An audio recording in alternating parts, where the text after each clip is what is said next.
안녕하십니까. 오늘은 성경 핵심 교리 강의 64번째 시간입니다. 입양 혹은 양자에 대해서 말씀을 드리겠는데요.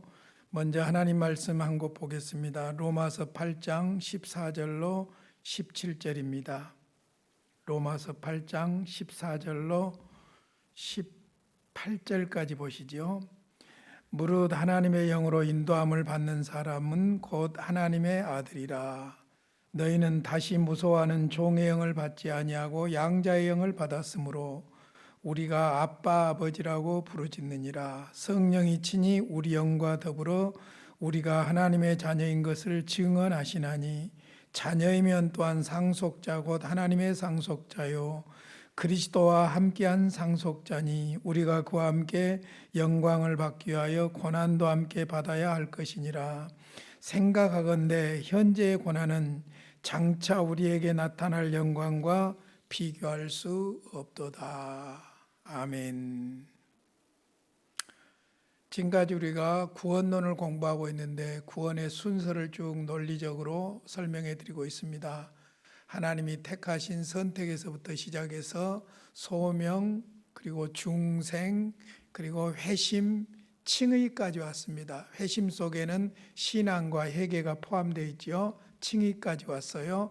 지난 시간에 칭의에 대해서 말씀을 드렸는데 오늘은 이제 양자, 입양에 대해서 말씀드리겠는데요. 입양에 들어가기 전에 칭의를 조금 보강해 드리도록 하겠습니다. 무슨 말이냐면은 로마 가톨릭 교회에서는 칭의에 대해서 어떻게 믿고 있는가, 이 부분을 좀 정리를 해드려야 될 필요가 있습니다.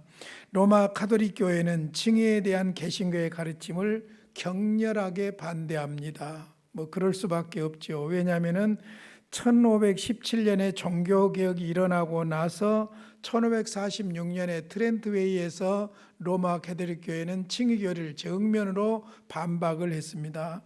먼저 우리가 로마 가톨릭 교회가 칭의 교리를 격렬하게 반대할 수밖에 없는 이유가 종교개혁을 확실하게 이해하시면 그것을 바로 이해할 수가 있어요. 그리고 그 종교개혁을 아주 짧게 간단하게 설명해 주고 있는 것이 무엇이냐면은 종교개혁의 5대 강령 혹은 5가지 원리를 알면 되지요. 그것을 라틴어로 솔라라 해가지고 5가지로 설명을 합니다. 첫째는 솔라 스크립투라, 성경 중심이죠.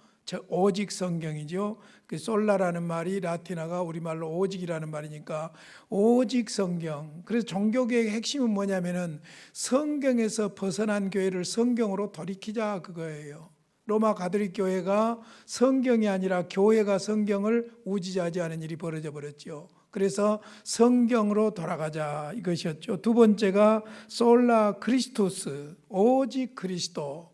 교황도 아니고 직제도 아니고 구원은 오직 그리스도. 그래서 솔라 크리스토스. 세 번째가 솔라 그라티아, 오직 은혜지요. 인간의 행위나 공로로 구원 얻는 것이 아니라 하나님의 은혜로 구원을 얻는다는 것입니다.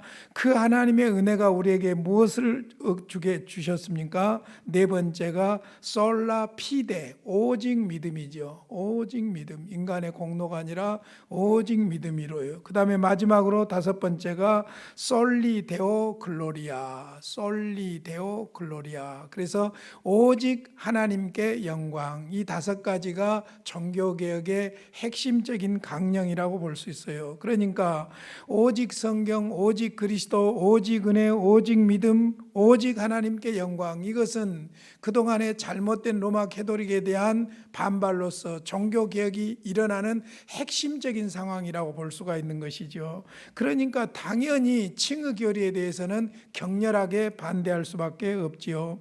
가톨릭 교회는 제6차 트렌트 공회에서 이것이 언제 있었냐면은 1546년 6월 21일에서 1547년 1월 13일까지 있었어요. 자, 그러니까 트렌트회의가 1546년인데 종교개혁이 언제 일어났습니까? 종교개혁의 시작을 1517년 10월 31일, 그러니까 루터가 윗tenberg 대학 정문에 97개 조항을 붙였던 그때로부터 시작을 하는 걸로 보죠. 그러니까 1517년에 종교개혁이 시작되었고, 종교개혁이 일어나서 이런 오직 믿음, 오직 성경 이런 신앙이 확산되면서 로마 가톨릭에서는 그것을 반대 결의하는 회의를 했는데, 그것이 바로 1546년 6월에 있었던 트렌트 공의회입니다. 이 트렌트 공의회에서 교회법 및 교령에서 칭의 교리에 대해서 반대를 결의합니다. 그리고 트렌트 공의회에서 결의한 로마 가톨릭 교회 칭의는, 로마 가톨릭이 말하는 칭의는 1차적으로 하나님이 신자에게 그리스도의 의를 전가하는 법정적인 선언이 아니라, 우리 개혁교단에서는 법정적인 하나님의 선언이라고 말씀을 지난주에 드렸죠. 그러니까 법정적인 선언이 아니라 인간의 영적 도덕적 본성의 변화를 가져오는 은혜의 주입이라고 말하고 있습니다. 영적 도덕적 본성, 이 말이 중요한 말이에요. 그러니까 결국 행위적이고 공로주의적인 의미를 강조하고 있는 것이죠. 그래서 인간은 의롭다 여김을 받는 바로 그 행위에서, 이 말이 중요해요. 행위에서, 의롭다함을 받는 바로 그 행위에서 그의 죄가 용서받음과 동시에 그와 합하여진 예수 그리스도를 통해 믿음, 소망, 사랑이라는 주입된 은사들을 받는다. 그러니까 의롭다함은 오직 예수를 믿음으로 의롭다함을 받는 것이 아니라 행위라는 거예요. 어떤 행위냐면은 영적 도덕적 본성의 변화를 통해서 의롭다함을 받는다는 것이죠. 그러니까 로마 가톨릭은 오직 그리스도나 오직 믿음이 아니라 공로주의에 빠지죠. 그래서 많은 선인들을 만들어내고 추앙하고 하는 것을 볼 수 있습니다. 이 가르침이 바로 트렌트 공의회기 7장에 나오는 내용입니다. 자, 그 다음에 교회법 구조를 하나 소개해 드리겠습니다. 누구든지 죄 있는 사람이 오직 믿음으로만 의롭게 된다고 말하면, 자, 우리 성경대로 우리는 오직 믿음으로, 오직 의인은 믿음으로 살리라, 믿음으로 의롭다함을 받는다고 분명히 말하고 있죠. 우리가 지난주에 배웠던 내용들입니다. 그런데 로마 가톨릭 교회법 제9조에는 누구든지 죄 있는 사람이 오직 믿음으로만 의롭게 된다고 말하면 그는 저주를 받을지어다. 이 로마 가톨릭 교회법 구조 내용이에요. 그 다음에 또 교회법 11조에 이런 내용이 나옵니다.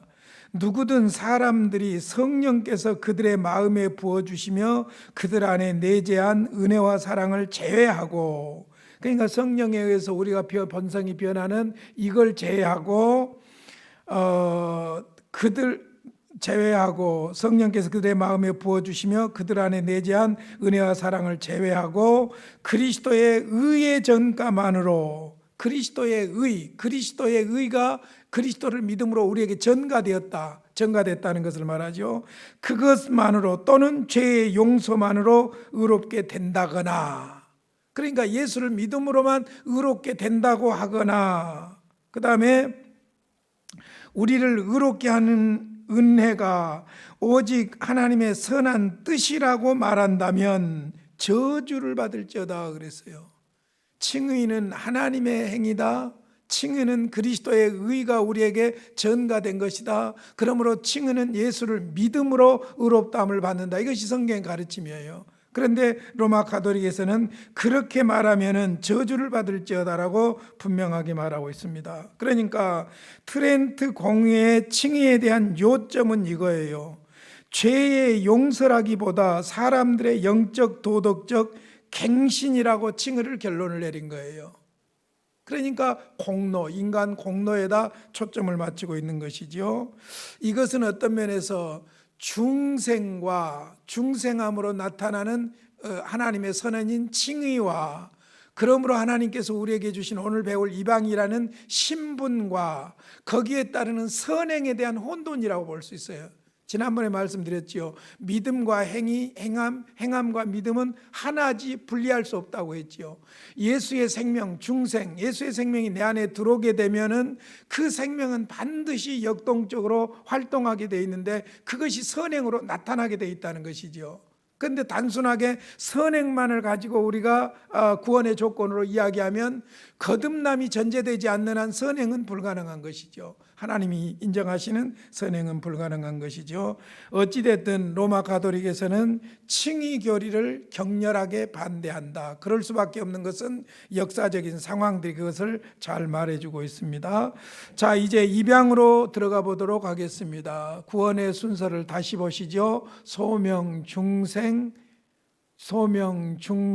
회심, 그 다음에 칭의, 회심 속에 신앙과 그 다음에 회개까지 들어있다고 말씀드렸죠. 소명, 중생, 회심, 칭의, 그 다음에 양자 혹은 입양입니다. 자, 하나님의 입양은 그분의 영원한 계획과 그칠 줄 모르는 사랑에 기초한다. 하나님의 영원한 계획과 그 계획을 이루시는 하나님의 사랑에 기초하고 있다. 에베소서 1장 5절에 있는 것처럼 산맥이 형성되고 강물이 흐르며 하늘의 새가 날기 전부터 우리를 애정하사 그리스도로 말미암아 자기 아들들이 되게 하셨다. 그러니까 우리가 아들들, 양자된 것은 하나님의 영원한 계획이고 사랑이라는 것이죠. 그러므로 칭의와 더불어 우리가 그리스도인이 될 때 하나님께서 부어주는 또 다른 놀라운 특권이 바로 입양 혹은 양자의 특권입니다. 우리가 왜 입양이라는 말을 쓰고 양자라는 말을 쓰냐면은 법적인 자녀다 그 말이에요. 법적인 자녀다. 하나님의 법정에서 의롭다고 선언해 준 법적인 자녀라는 것이죠. 그래서 우리 지금 현실 생활에서도 부모가 낳지 않았는데 아들이 되거나 자녀가 될 수 있는 방법은 뭡니까? 법적으로 입양을 하면 법적인 자녀가 될 수 있죠. 그러니까 부모가 낳은 자식이나 법적으로 입양된 자식이나 특권이나 자격에 있어서는 아무 차이가 없는 거예요. 똑같이 상속받고 그렇게 하는 것이죠. 마찬가지로 그런 의미에서 입양이라는 단어를 쓰고 있습니다. 자, 입양을 이렇게 정의해 보겠습니다. 입양이란 하나님의 행위로, 자, 첫 번째 중요한 게 하나님의 행위예요. 하나님의 행위로 그리스도를 믿는 자들을, 자, 두 번째 믿음이에요. 입양과 믿음과 칭의 뗄 수가 없는 것이죠. 자들을 하나님의 가족으로 만들어 주는 것이다. 여기서 세 단어를 생각하셔야 돼요. 하나님의 행위다. 두 번째, 그리스도를 믿는 자들. 세 번째, 가족, 하나님의 가족으로 만들어 주는 것. 이것이 바로 입양 혹은 양자라는 것이죠. 자, 양자, 입양에 대해서는 어렵게 이해가 복잡한 것은 아니니까 한 4가지 정도로 정리를 해드리도록 하겠습니다. 첫 번째, 입양은 하나님이 믿는 사람에게 주시는 특권이다. 자, 지난주에 공부할 때에 칭의가 무엇을 조건으로 했죠? 믿음을 조건으로 했죠. 믿는 자들에게 법적으로 하나님께서 의롭다고 선언해 주신 것이 칭의라고 그랬죠. 바로 그들에게, 믿는 자들에게 하나님의 자녀가 되는 특권을 주시는 것이 바로 입양 혹은 양자라는 것이죠. 아주 결정적인 구절, 요한복음 1장 12절이죠. 영접하는 자 곧 그 이름을 믿는 자들에게는, 영접하는 것과 믿는 것, 그리스도의 생명을 영접하는 것 중생이죠. 믿는 것 중생이죠. 영접하는 자 곧 그 이름을 믿는 자들에게는 하나님의 자녀가 되는 권세를 주셨다. 여기서 중요한 말이 권세예요. 권세. 하나님의 자녀예요. 하나님의 아들이에요. 특권이죠. 하나님의 아들, 천지 만물을 창조하시고 우리를 구원하신 하나님이 우리 아버지가 되시는 것이죠. 자, 이것은 혈통으로나 육정으로나 사람의 뜻으로 나지 않았다. 이게 혈통이나 육정은 사람을 말합니다. 사람에게서 나지 않았다 그 말이에요. 사람으로 말미암아 아버지와 어머니로 되지 않았다고 말이죠. 그리고 사람의 뜻 혹은 사람의 계획이나 아이디어로 된 것도 아니고 오직 하나님께로부터 난 자들이니라. 그래서 제가 입양을 정의할 때 하나님의 행위라는 말을 먼저 강조했죠. 하나님의 행위, 인간적인 것이 아니다. 하나님이 하신 행위다 그것이죠. 그래서 영접하는 자 곧 그 이름을 믿는 자들에게는 하나님의 자녀가 되는 권세를 주셨다. 갈라디아서 3장 26절부터 보겠습니다. 너희가 다 믿음으로 말미암아 그리스도 예수 안에서 하나님의 아들이 되었으니. 어떻게 하나님의 아들이 되었다고요? 믿음으로 말미암아. 그 믿음은 누구를 믿는 믿음입니까? 그리스도 예수를 믿는 믿음이에요. 그러니까 그리스도 예수 안에서 하나님의 아들이 되었으니 누구든지 그리스도와 합하기 위하여 세례를 받은 자는 그리스도로 옷 입었느니라. 여기 세례 받았다는 말은 예수를 영접하고 모셔드렸다, 믿었다는 말이에요. 그들은 그리스도로 옷 입었다. 그리스도로 옷 입었다. 옷이라는 것은 무엇을 말합니까? 신분을 말하죠. 신분. 그러니까 하나님의 아들이 되었다는 것이죠. 너희는 유대인이나 헬라인이나 종이나 자유인이나 남자나 여자나 다 그리스도 예수 안에서 하나이니라. 예수 그리스도 안에서는 다 자녀입니다. 아들입니다. 그러죠? 하나님의 자녀가 된 것이지요. 너희가 그리스도의 것이면 곧 아브라함의 자손이요 약속대로 유업을 이을 자니라. 구약에서 하나님이 약속해 주신 아브라함의 후손으로 오신 예수 그리스도로 말미암아 하나님의 아들들이 된 거예요. 그러니까 다 아브라함의 자손이라는 것이죠. 혈통적인 것이 아니에요. 믿음으로 말미암아 하나님의 영원한 계획에 의해서 하나님의 사랑으로 이루어졌기 때문이지요. 하나님의 자녀입니다. 하나님의 자녀되는 권세가 주어졌습니다. 축하드립니다. 요한일서 3장 1절로 3절입니다. 보라, 아버지께서 어떠한 사랑을 우리에게 베푸사 하나님의 자녀라 일컬음을 받게 하셨는가. 어떻게 해서 우리가 하나님의 자녀라 일컬음을 받게 됐습니까? 하나님의 사랑이에요. 어떤 하나님의 사랑입니까? 독생자를 보내셔서 우리 죄를 대신해서 죽게 하시는 하나님의 사랑. 그 사랑으로 말미암아 우리가 하나님의 자녀라고 일컬음을 받게 되었죠. 우리가 그러하도다. 그러므로 세상이 우리를 알지 못함은 그를 알지 못함이라. 사랑하는 자들아, 우리가 지금은 하나님의 자녀라. 장래에 어떻게 될지는 아직 나타나지 아니하였으나 그가 나타나시면 우리가 그와 같을 줄을 아는 것은 그의 참모습 그대로 볼 것이기 때문이니 주를 향하여 이 소망을 가진 자마다 그의 깨끗하심과 같이 자기를 깨끗하게 하느니라. 지금 현재적으로 하나님의 자녀의 신분을 가지고 산다는 것입니다. 장차 어떻게 될 것을 보지 못하고 있지만은 우리는 보는 것처럼 확신하며 소망을 가지고 살아갈 수 있는 줄로 믿습니다. 자, 그래서 입양은 하나님이 믿는 사람에게 주시는 특권이다. 그럼에도 불구하고 입양은 칭의와 중생과는 구별이 됩니다. 하나님은 자녀로 입양하는 특권이 없이도 우리를 의롭다고 할 수 있습니다. 왜냐하면 하나님께서는 우리를 법적으로 입양하지 않아도 우리의 죄를 사하실 수 있고 법적 신분을 의롭다고 여겨지실 수 있기 때문입니다. 왜냐?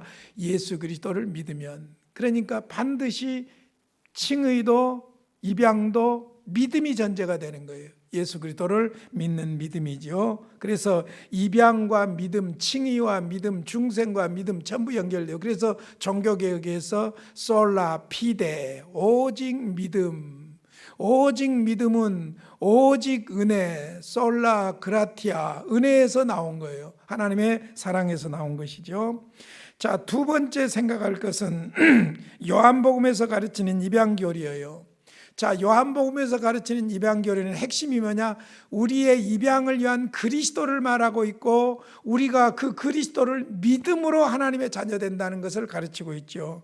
몇 가지 성경 구절이 있습니다. 대표적으로 아까 읽었던 요한복음 1장 12절입니다. 영접하는 자 곧 그 이름을 믿는 자들에게는 하나님의 자녀가 되는 권세를 주셨으니 이는 혈통으로나 육정으로나 사람의 뜻으로 나지 아니하고 오직 하나님께로부터 난 자들이니라. 자, 요한복음 1장 12절에서 핵심이 뭐냐면은 그 이름을 믿는 자예요. 믿는 자, 믿는 자, 믿는 자. 믿는 자가 의롭다함을 받을 뿐만 아니라 믿는 자가 하나님의 자녀의 권세를 받게 되는 줄로 믿습니다. 그래서 첫 번째 말씀드린 입양은 하나님이 믿는 사람에게 주시는 특권이다 그랬고, 그래서 요한복음에서는 바로 그리스도를 믿는 자들이 하나님의 자녀되는 특권을 가지는데, 반대로 그리스도를 믿지 않는 자는 하나님을 아버지라고 부를 수가 없다는 것이 요한복음의 가르침이에요. 믿지 않는 자들도 있고 믿지 않는 자들은 하나님의 자녀가 아니라는 것이지요. 요한복음 8장 41절로 44절입니다. 너희는 너희 아비가 행한 일들을 하는도다. 대답하되 우리가 음란한 데서 나지 아니하였고 아버지는 한 분뿐이시니 곧 하나님이시로다. 유대인들이 예수님의 말씀에 대답하지요. 예수께서 이르시되 하나님이 너희 아버지였으면 너희가 나를 사랑하였으리니 이는 내가 하나님께로부터 나와서 왔음이라. 나는 스스로 온 것이 아니요 아버지께서 나를 보내신 것이니라. 어찌하여 내 말을 깨닫지 못하느냐. 이는 내 말을 들을 줄 알지 못함이로다. 너희는 너희 아비 마귀에게서 났으니 너희 아비의 욕심대로 너희도 행하고자 하느니라. 그는 처음부터 살인자요 진리가 그 속에 없으므로 진리에 서지 못하고 거짓을 말할 때마다 제 것으로 말하나니 이는 그가 거짓말쟁이요 거짓의 아비가 되었습니다. 여기 요한복음 8장에서 예수님께서 아주 중요한 이야기를 하는데, 왜 믿음으로 의롭다함을 받고 왜 믿음으로 양자가 되냐면요, 하나님의 영원한 계획이 독생자 그리스도를 이 땅에 보내셨고, 그리스도가 하나님이 선택한 자들을 위해서 십자가에서 죽으셨고, 그러므로 하나님께서 부르신 자들은 그 그리스도를 믿게 되어 있죠. 그러니까 믿는 자들은 하나님을 아버지로 알게 되어 있고, 믿는 자들은 그리스도를 믿는 자들이고, 그러므로 믿는 자들은 예수께서 하나님으로부터 온 그리스도인 것을 알게 되고, 그러므로 믿음으로 의롭다함을 받고 믿음으로 양자되는 특권을 누리게 되기 때문이죠. 소속이 분명한 거예요. 그러니까 믿는 자와 믿지 않는 자, 분명하게 요한복음에서는 그것을 가르치고 있는 것을 볼 수 있습니다. 그래서 정확하게 믿는 자, 그리스도를 믿는 자, 하나님이 보내신 성자, 우리 죄를 대신해 십자가에 죽으신 예수 그리스도, 그분을 믿는 자가, 믿는 사람들이 양자의 특권을 누리게 된다. 그 다음에 이제 세 번째, 서신서의 입양 교리를 보면은요, 서신서에서는 무엇을 강조하고 있냐면은 입양을 위한 성령의 역사를 강조하고 있어요. 성령의 역사. 요한복음에서는 그리스도와의 관계를 설명하고 있는데, 특별히 서신서에서 강조점은 성령께서 그렇게 우리를 역사해 주셨다는 것이죠. 그래서 로마서 8장 14절로 18절에 보면 양자의 영을 우리가 받았다는 것이죠. 아주 중요한 구절이에요. 특별히 14, 15, 16절 중요하죠. 무릇 하나님의 영으로 인도함을 받는 사람은 곧 하나님의 아들이라. 우리는 이미 구원론에서 이것을 공부했어요. 자, 우리가 하나님으로부터 부르심을 받을 때 성령께서 우리 안에서 효과적으로 공작하신다고 그랬죠. 역사하신다고 그랬죠. 그래서 예수를 구주로 믿도록 역사해 주신다고 했죠. 그러니까 무릇 하나님의 영으로 인도함을 받는 사람, 믿는 사람, 거듭난 사람, 의롭다함을 받은 사람, 하나님의 자녀된 사람들은 곧 하나님의 아들이라. 너희는 다시 무서워하는 종의 영을 받지 아니하고, 사탄의 영이죠, 받지 아니하고 양자의 영을 받았으므로, 양자 하나님의 영 성령님을 말하죠. 양자의 영을 받았으므로 우리가 아빠 아버지라고 부르짖느니라. 아빠 그리고 아버지 파테르 같은 말이죠. 성령이 친히 우리의 영과 더불어 우리가 하나님의 자녀인 것을 증언하시나니. 무슨 말이냐면 성령께서 우리 안에서 우리 영을 통해 우리가 하나님의 아들, 하나님의 자녀라는 것을 증명해 주신다는 거예요. 증언해 주신다는 거예요. 자녀이면 또한 상속자 곧 하나님의 상속자요 그리스도와 함께한 상속자니. 자녀이면 누구라고요? 상속자. 여러분, 이 입양이라는 것이 중요한 것이 뭐냐면 상속하고 깊은 관계가 있어요. 그러니까 파양을 하고 입양을 하고 하는 것이 전부 상속권하고 연결되기 때문에 예민한 것을 볼 수 있죠. 어찌됐든 하나님의 자녀, 하나님의 자녀로서 특권을 갖게 된 것 중에 하나가 뭐냐? 바로 상속자라는 거예요. 그것도 그리스도와 함께한 상속자라는 거예요. 그리스도를 믿음으로 양자되었고, 그러므로 그리스도와 함께한 상속자라는 것이죠. 상속자, 상속자. 부모로부터 나 같은 사람 받은 것 하나도 없고, 부모에게 빚만 받아가지고 부모가 보증선 빚 갚으니라고 결혼해서도 정신이 없었는데, 세상에 하나님의 은혜로 자녀 삼아 주셔서 상속권을 주셨어요. 상속권. 하늘의 영원한 상속권. 할렐루야. 이 상속권이 우리 믿는 사람들에게 다 주어진 줄로 믿습니다. 그러므로 그 상속권을 생각하면 우리가 그와 함께 영광을 받기 위하여 고난도 함께 받아야 할 것이니라. 이런 상속권이 있기 때문에 상속권을 생각하면 고난 그까짓 것 아무것도 아니지요. 생각하건대 현재의 고난은 장차 우리에게 나타날 영광과 비교할 수 없도다. 제가 오후 6시경이면은 그 내 고향인가에서 전라도 사투리를 나레이터가 남자 여자가 써주고 그 늙으신 부부들 어르신들 나오는 TV를 재밌게 봅니다. 거기에 보면은 서로 그 평생을 살아온 것에 대한 이야기들이며 이런 것이 나도 이제 나이를 먹었는지 어쨌는지 하여간 감동으로 와닿더라고요. 근데 거기에 보면은 가끔씩 남편이 먼저 가신 그 할머니들이 나와요. 이렇게 좋은 세상을 나만 사요. 그 우리 집 양반 고생만 하다가 먼저 가셔버렸다고. 이런 좋은 세상 보도 못하고 가버렸다고. 그때마다 나는 별로 거기에 공감을 못해요. 이런 좋은 세상 하는데, 물론 우리가 옛날 우리 살아온 어려웠던 시절, 저도 솔직히 어려운 세월을 많이 살았기 때문에 돌아가라면 정말로 가기 싫어요. 생기기는 멀쩡하게 생겼지만 나도 나름대로 고생 꽤나 했거든요. 그런데 이 세상이 아무리 좋다고 해도 죄송하지만은 옛날보다 좋아진 것이 좀 편리해진 것이 있을 뿐이지, 인간의 감성적으로 보면 옛날보다 못한 것 같아요. 어저께는 하루 종일 오후에 집에 가서 동요를 들었어요. 동요를. 저는 동요를 참 좋아합니다. 푸른 하늘 은하수 하얀 쪽배에 오빠 생각 섬집 아기, 이런 동요들을 들으면요 가슴이 찡해가지고 옛날 생각이 나는 거예요. 그래서 동요를 저는 참 좋아하고, 어제는 동요를 듣다가 내가 자식들한테 나 죽으면 내 영전에는 찬송가 들지 말고 동요를 틀어주라 그렇게 말할까 어쩔까 그런 생각도 할 정도였는데요. 이런 좋은 세상 살지 못하고 간다고 그러는데 아니지요. 이 세상은 어찌됐든 어떤 모습으로 살든지 고난이 있고 어려움이 있고 문제가 있지요. 그러나 영원한 하나님 나라는 이 모든 것이 다 정리된 완전한 하나님의 나라인 줄로 믿습니다. 거기를 우리에게 주신다는 것이죠. 자, 그 다음에 이제 두 번째로 서신서에서도 진노의 자녀, 불순종의 아들들을 분명히 말씀하고 있습니다. 요한복음에서만 말하고 있는 것이 아니죠. 성경만 쭉 소개합니다. 에베소 2장 3절로 5절. 전에는 우리도 다 그 가운데서 우리 육체의 욕심을 따라 지내며 육체와 마음이 원하는 것을 하여 다른 이들과 같이 본질상 진노의 자녀였더니, 우리도 옛날에는 다 본질상 하나님의 저주 진노 아래 있는 자녀들이었어요.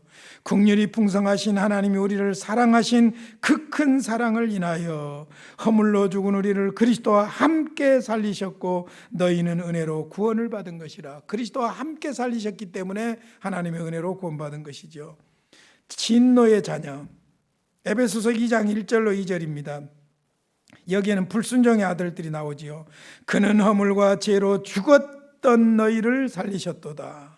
그때 너희는 그 가운데서 행하여 이 세상 풍조를 따르고 공중의 권세 잡은 자를 따랐으니 곧 지금 불순종의 아들들 가운데서 역사하는 영이라. 지금도 예수를 믿지 않는 자들은 불순종의 아들들, 그러니까 사탄의 종노릇하는 그런 사람들이라는 것이죠. 에베소서 5장 6절 7절에도 불순종의 아들들이 나옵니다.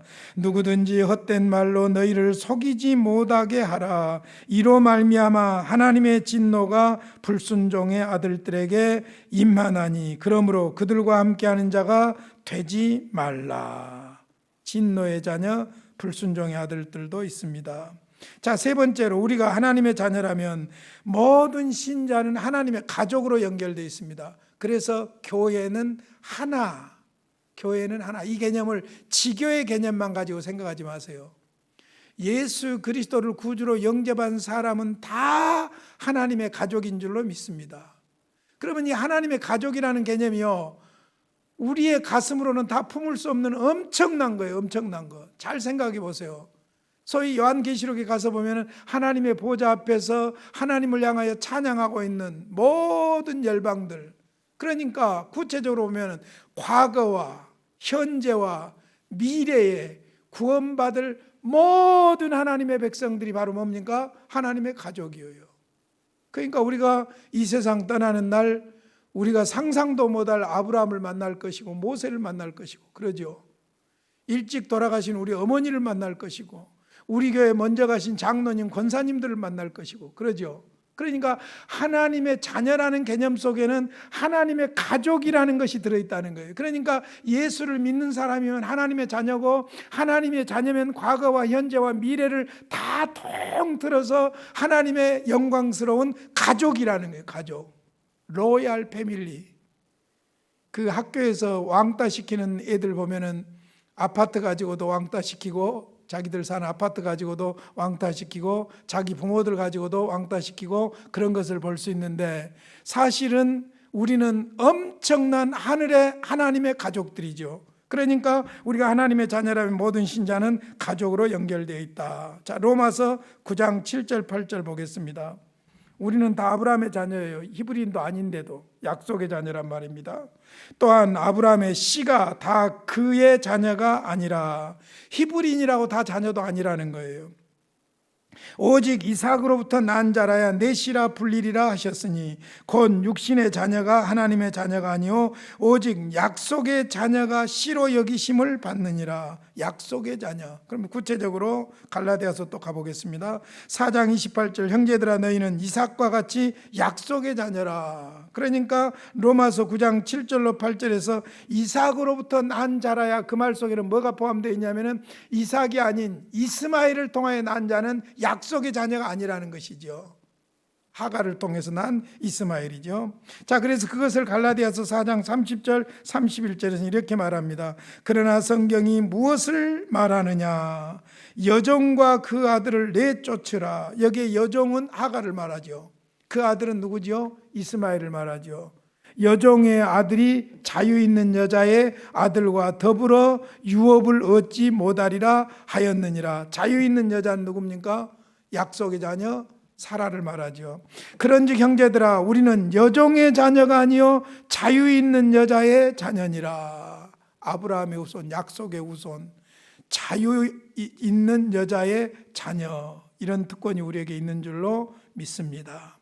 자, 그 다음에 입양이라는 단어 자체에 대해서는 신약에서 이것이 언급되고 있는 것을 볼 수 있죠. 구약에서는 계시가 되고 있지만 완전하게 드러나지를 않았어요. 그럼에도 불구하고 구약에서도 아버지와 자녀라는 개념이 나옵니다마는 입양, 칭의와 입양이라는 이 개념은 신약에서 드러났다는 것이죠. 자, 갈라디아서 3장 23절 27절 믿음이 오기 전에 우리는 불법 아래에 매인 바 되고 계시될 믿음의 때까지 갇혔느니라. 그러니까 예수 그리스도가 오기 전에 그 상황을 말하죠.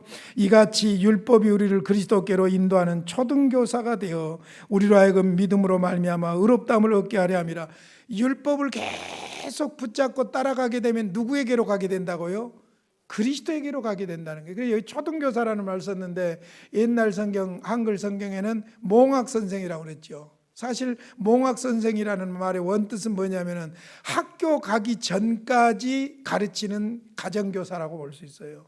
가정교사라고. 그러니까 율법이 그리스도 오기 전에 우리를 그리스도에게로 인도하는 그 역할을 했다는 것을 말하죠. 그러나 믿음이 온 후로는, 믿음이 그리스도가 온 후로죠, 우리가 초등교사 아래 있지 아니하도다. 너희가 다 믿음으로 말미암아 그리스도 예수 안에서 하나님의 아들이 되었으니 누구든지 그리스도와 합하기 위하여 세례를 받은 자는 그리스도로 옷 입었느니라. 세례는 믿음이고 옷은 신분이죠. 예수를 믿은 자는 하나님의 아들, 하나님의 자녀가 되었다는 것이죠. 자, 그러니까 구약의 율법은 우리를 그리스도에게로 인도한다. 그리스도가 온 이후에는 이제 우리가 그리스도를 믿게 되고 의지하게 되는 것이죠. 그래서 구원받죠.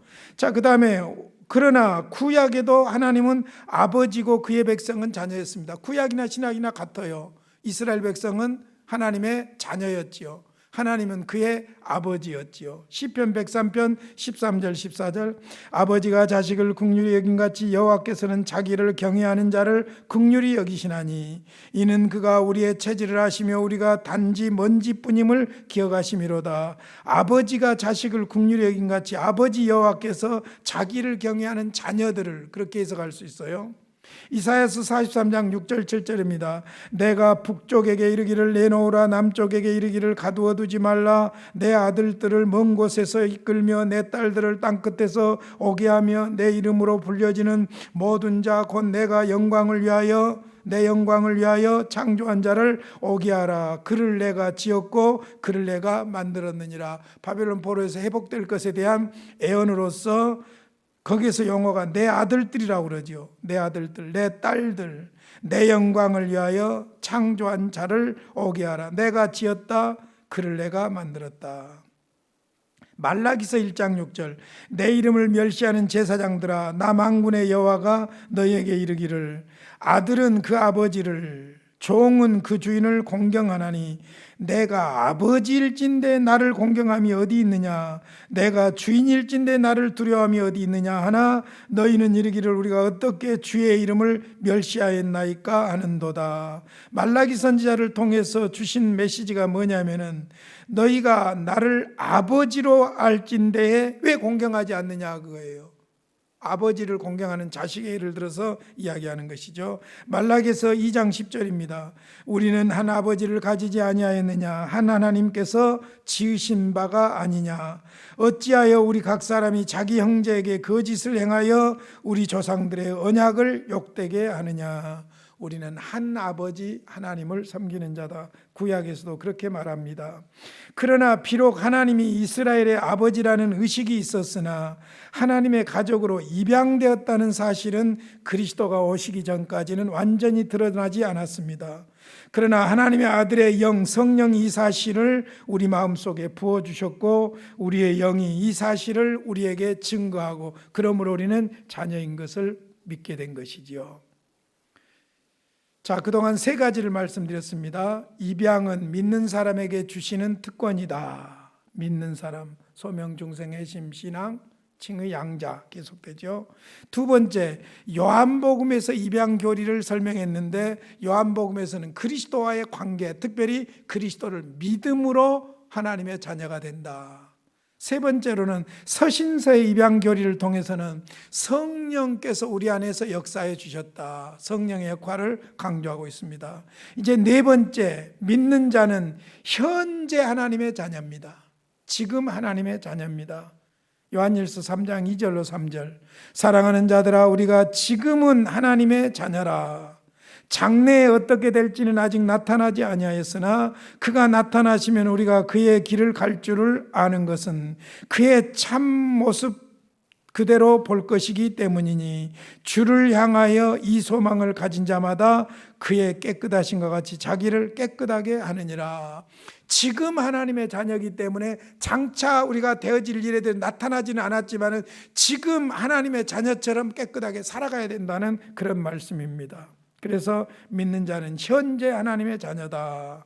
그런데 그럼에도 불구하고 입양은 미래의 일이라는 것입니다. 왜냐하면 그리스도가 재림하시기 전, 즉 우리가 새로운 부활체를 입기 전까지 입양의 완전한 특권과 유익이 우리에게 임하지 않기 때문이죠. 그래서 바울은 완전한 의미의 입양을 이렇게 말합니다. 로마서 8장 22절 23절입니다.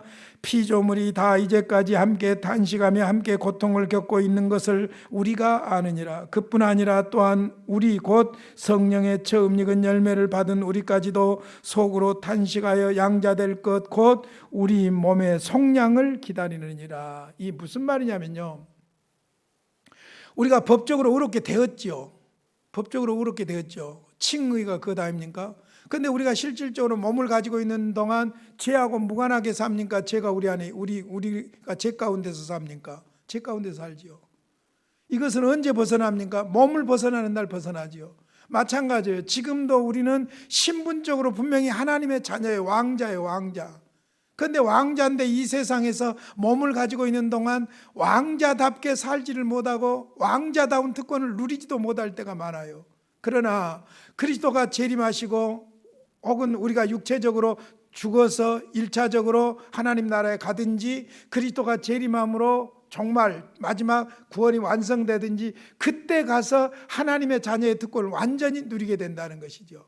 그러니까 몸을 벗어날 때 우리는 하나님의 양자됨의 특권을 누리게 될 줄로 믿습니다.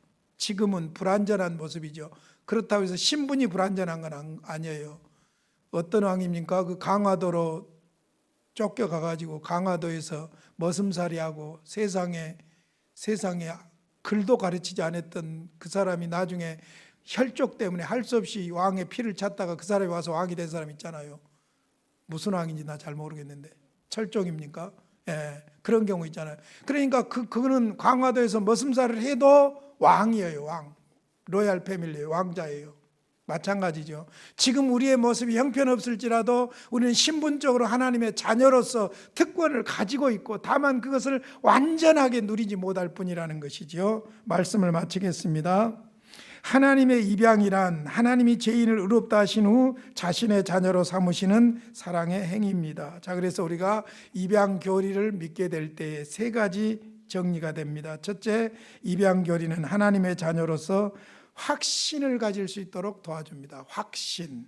두 번째, 입양 교리는 교회의 정체성을 올바로 이해할 수 있도록 도와줍니다. 교회의 정체성. 내가 교회죠. 하나님의 가족이지요. 그러니까 특권과 삶을 정리해 주는 거예요. 그러니까 입양 교리를 받아들이게 되면 큰 넓은 의미에서 하나님의 가족이라고 생각하면 쫌생이 같이 교회 생활하면 안 되겠죠. 용납하고 받아들이고 서로 이해하고 그렇게 노력해야 돼요.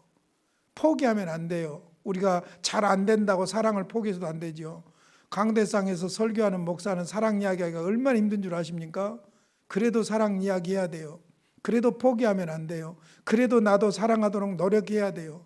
사랑이 안 되면 포기라도 하고 하여간 하나님 자녀답게 살려고 노력을 해야 되겠죠. 그런 의미에서 교회의 정체성을 올바로 이해할 수가 있고요. 마지막으로 입양교리는 하나님의 사랑에 감격하면서 우리 역시 자녀답게 살게 하고 전도하며 봉사하게 하는 줄로 믿습니다. 할렐루야. 다음 주에는 이제 성화에 대해서 공부를 하겠습니다. 정리가 하나하나 되어 가지요. 중생하고 의롭다함을 받고 양자되고 거기서 끝나는 것이 아니라 이제 우리에게 이 땅에서의 삶은 과제는 성화되어 가는 것이죠. 그리스도를 닮아가는 것이죠. 사실은 이 성화 부분을 많이 이야기해야 될 필요가 있어요. 지금 무율법자들도 문제고 율법주의자들 완전론자들도 문제지만은 사실은 성경을 믿는다는 복음주의자들도 문제가 많아요. 왜냐하면 오직 예수를 믿음으로 구원 얻는다 여기까지는 좋은데 그 다음을 약화시켜 버리는 것은 문제가 있는 거예요. 제가 실질적으로 신앙생활을 안 믿는 집에서 태어나 가지고 주일학교 때부터 교회를 다녔는데 내 속에 있는 흐르고 있는 소위 샤머니즘적이고 인본주의 종교가 그대로 교회 다니면서도 남아 있었어요. 그러니까 예수를 믿으면 구원 얻는다는 개념을 내 생각대로 어떻게 생각하고 살았냐면 교회 열심히 다니다가 죽으면 천국 간다 그렇게 생각했던 거예요. 근데 그게 아니에요. 예수를 영접한 순간 지금 하나님의 자녀가 돼요. 신분적으로. 그래서 죽으면 바로 지금 하나님 나라에 가는 거예요. 그러니까 이 사실을 깨닫고 나니까 얼마나 감격스럽든지. 전에는 신앙생활이 어떻게 했냐면요, 내가 착하게 살고 선하게 살고 내가 의롭게 해가지고 천국 간다고 생각한 이전의 인본주의 신하고 똑같아요. 그렇게 살려고 했어요. 그러니까 화투도 안 치고 술도 안 마시고 시골에서 착한 사람이란 말을 들을 정도로 그렇게 했어요. 그러면 그렇게 살았으니까 내 양심에 평안이 있었느냐? 아니에요. 오히려 그렇게 살려고 하면 할수록 내 안에 양심이 더 괴로움을 가져다 주는 거예요. 바로 그 죄를 예수님이 해결해 주셨다는 거예요. 그 죄를. 그러니까 예수를 믿음으로 의롭다함을 받고 하나님의 자녀가 됐지요. 얼마나 감격적이든지. 에베소 2장 8절 9절이 내 삶을 바꾼 말씀이라니까요. 얼마나 감격스럽든지. 그때부터는 자유가 막 넘치는데요. 그래서 구원파가 이해가 돼. 이제 구원 받았으니까 구원파가 지금은 많이 변했는데요. 초창기 구원파는요, 구원 받았으니까 기도할 필요 없다, 예배할 필요 없다, 완전히 행위를 부정해 버렸어요. 오히려 구원 받았으니까 더 예배해야 되잖아요. 구원 받았으니까 더 율법주의자보다 더한 열심으로 선행을 해야지요. 그러니까 저는 제 일생을 지금까지 신앙생활하면서 살아오면서 그것을 경험한 거예요. 율법주의에 빠졌다가 구원의 확신을 갖게 되니까 무율법주의적인 사고방식이 들어오다가 오히려 이제 성경적인 확실한 가르침이 들어오니까 율법주의자보다 더한 선행을 노력해야 되는 거예요. 이것이 바로 그리스도인의 삶이에요. 그래서 사실 성화 부분은 다음 주에 말씀드리겠지만 우리가 많이 강조되어야 될 부분이에요. 행위로 구원받지 못합니다. 그러나 구원받았으면 행위가 변화가 나타나야 됩니다. 이 원인과 결과가 전혀 다른 것이죠. 기도하겠습니다. 고마우신 아버지, 감사합니다. 예수를 믿음으로 하나님의 자녀되는 특권을 주시니 감사합니다. 하나님의 아들 삼아 주시니 감사합니다. 이 사실에 감격하며 하나님의 자녀답게 살게 하여 주시옵소서. 예수님의 이름으로 기도하옵나이다. 아멘.